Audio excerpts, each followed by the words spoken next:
अगले टाइप का क्वेश्चन अभी हमने बताया था एक टाइप, इसके टाइप क्वेश्चन बता रहे हैं।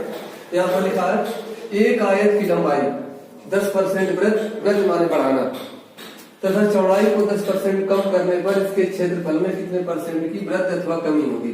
ये कह रहा है कि इसके क्षेत्रफल में कितने परसेंट की वृद्धि अथवा कमी होगी। अच्छा एक बात बताइए, जिसे मान लीजिए ये कोई चीज 100% है, ध्यान देखना है। यहाँ पर लंबाई कितनी बड़ी है, मान लिया लंबाई बड़ी है 10 तो हो जाएगा 110, ठीक। चौड़ाई कितनी कम हुई तो 10 तो हो जाएगा 90, ठीक है। पॉइंट क्लियर है। लंबाई कितने परसेंट बड़ी 10% तो ये 110 हो जाएगा।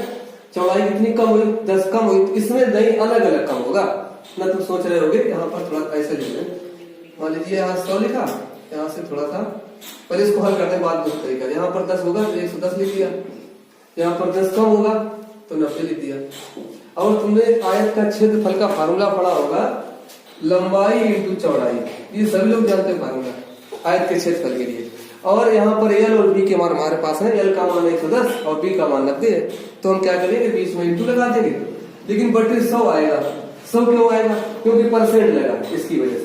बड़ा आसान है, कुछ सकस काट दो इसको, इसी तरह काट दिया, इधर से इधर काट दिया, आ गया 99।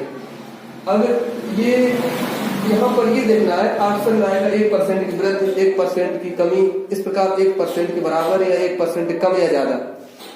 अगर ये वैल्यू 100 से कम है तो यहाँ पर लिखना है कमी। अब इसको 100 से माइनस करिए तो 100 माइनस 99 बराबर 1% की कमी। अगर यहाँ पर ये वैल्यू 100 से ज्यादा होती तो यहाँ लिखते वृद्धि, फिर भी 100 से घटाते, घटाना दोनों ही मिल पड़ेगा, ये हो गया। अब आ रहे हैं अग्रवाल की बुक में, क्वेश्चन नंबर है 61, 69, 74, 125, 146, 148, 149। इसी टाइप के सारे क्वेश्चन तुम खुद करना है। फिर एक बार देख लो कि यहाँ पर नए तरीका और इसका बता दे रहे हैं, ये तो सबको क्लियर हो गया। एक तरीका और यहाँ पर हमने लिखा, मान लीजिए कोई चीज 100% है, इधर माना लंबाई, इधर माना चौड़ाई, चौड़ाई भी लंबाई हमने 100 मानी, चौड़ाई भी 100 मानी। कह रहा लंबाई में 10 की वृद्धि तो प्लस 10 कर दिया, लंबाई चौड़ाई में 10 की कमी तो माइनस, ये भी होती है चौड़ाई। इधर हो जाएगा 110, इधर हो जाएगा 90।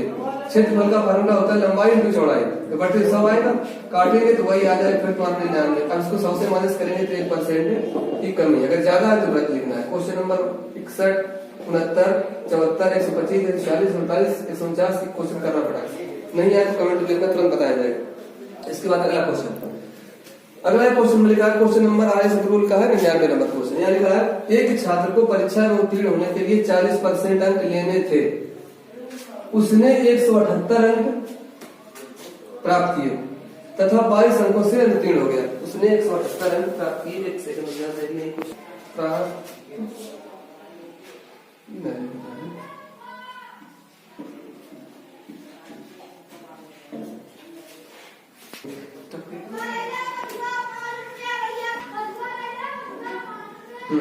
क्वेश्चन ये है, एक छात्र को एक परीक्षा में उत्तीर्ण होने के लिए 40% अंक लेने थे, उसने 178 अंक प्राप्त किए तथा 22 अंकों से अनुत्तीर्ण हो गया, यानी फेल हो गया। अब एक बात बताना है, मान लीजिए कोई लड़का है यहाँ पर, जैसे मान लीजिए हाई स्कूल में किसी लड़के के 198 नंबर है तो वो पास है 33%, 600 के पूर्णांक के हिसाब से। मान लीजिए वो नंबर लाया कितने 195, ठीक, तो उससे कितने नंबर कम पड़ रहे हैं पास होने के लिए, कम से कम अंक बताना है। तो कितने नंबर पास कम पड़ रहे हैं, 3 नंबर कम पड़ रहे हैं, तो इसका मतलब होगा 3 नंबर इसमें अगर हम जोड़ दें तो वो पास हो जाएगा। क्वेश्चन ये हुआ जाए, उसी प्रकार का क्वेश्चन है। तो याद रखना है, जब भी क्वेश्चन यहाँ पर 178 अंक प्राप्त किए और 22 अनुत्तीर्ण हो गया, तो 22 अनुत्तीर्ण हुआ तो इसका मतलब अगर उसको 22 नंबर मिल जाए, अगर उसको 22 नंबर मिल जाए तो वो इसका मतलब पास हो जाएगा। ये तो है क्वेश्चन। अच्छा, ये जो पास होगा वो 40% के बराबर होगा, तो यहाँ पर लिख दिया आपने 40% बराबर 200 के, ठीक, 1 बराबर तो 200 बटे 40, और पूर्णांक पूछा है तो पूर्णांक मान लिया 100%, पूर्णांक तो 100% हो गई होगा। तो यहाँ से ये काट दिया, ये काट दिया, यहाँ से काटा 5 तो आंसर कितना हो गया 500, ये हमारा आंसर हो गया। फिर एक बात समझ लें कि सबसे पहले हमने क्या किया, जो भी याद रखना है, जो भी अनुत्तीर्ण होते हैं वे जोड़े जाते हैं टोटल अंक में। तो 178 में हमने 22 जोड़ दिए, कितने हो गए 200। अब 200 का मान है वो 40% के बराबर है, तो 40% बराबर 200 थी। फिर एक बार देखें, 40% बराबर 200 हो जाएगा यहाँ पे। 40% का जो मान है इसके योगफल के बराबर होगा। ये 22 नंबर उसको चाहिए, तो इसमें 22 जोड़ देंगे तो 178 प्लस 22 जोड़ा तो कितना हो गया, 40% बराबर तुम्हारा हो गया 500। 500 होगा, 40% बराबर 200 हो गया, यहाँ 200 लिख दिया। तो 1% बराबर 200 बटे 40।